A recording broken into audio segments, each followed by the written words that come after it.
just help to perhaps focus the discussion a little bit. The bill, as introduced, did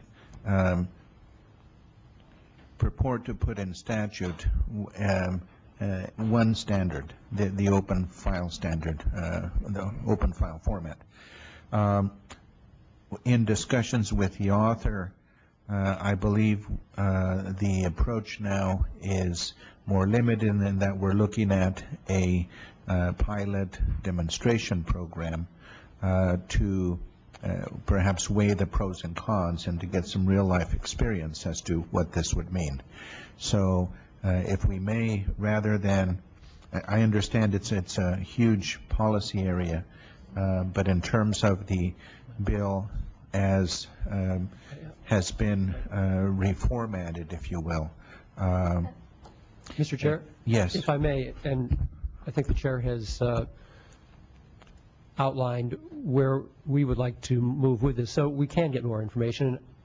Very sincerely, I think that this is a wise way to go. But I would like just to respond. First of all, this gentleman had said that there's no specifics in the bill. But on page 2 of the bill, it lays out very clearly 1, 2, 3, 4 criteria that we are talking about, and I won't reiterate them all. They're right there in the bill. And then additionally, they had mentioned that the Open XML that Microsoft has now developed, and we'll see if it is in fact what they claim it to be, it is, as they've stated themselves, before the International Organization for Standardization, to be recognized as an open standard. We'll soon see. Meanwhile, the only approved open standard for file formats is the open document format that we're talking about here today. It was approved unanimously by the International Organization for Standardization. Now, to get a little bit, and briefly, a little bit more detail in response to your question, if I could refer to someone who knows much more about this technologically than I do. Mr. Yes, Chairman, if we could keep it brief. Yes. I'm Peter Korn, Senior Staff Engineer and Accessibility Architect for Sun Microsystems.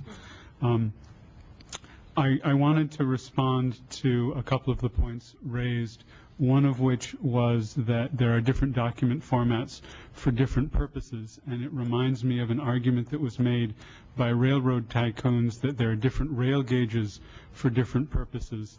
And we have all benefited tremendously from standardization in that area because it has allowed for much freer commerce, and anyone can make a railroad car that will go on a standard gauge, and anyone can make a application that works with a standard file format. The other thing that I wanted to address was the question of support for people with disabilities. I am the co-chair of the Open Document Format Accessibility Subcommittee. I am also a representative to the United States Access Board's review and update of their accessibility regulation. And standards are unequivocally good for people with disabilities. People with disabilities rely on being able to get access to Braille copies of documents. They rely on books on tapes.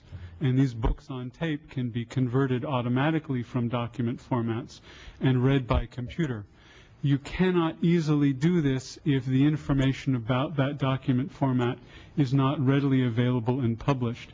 If it is not clear that a heading is a heading, Braille Grade 2 cannot indicate that properly to somebody who's blind.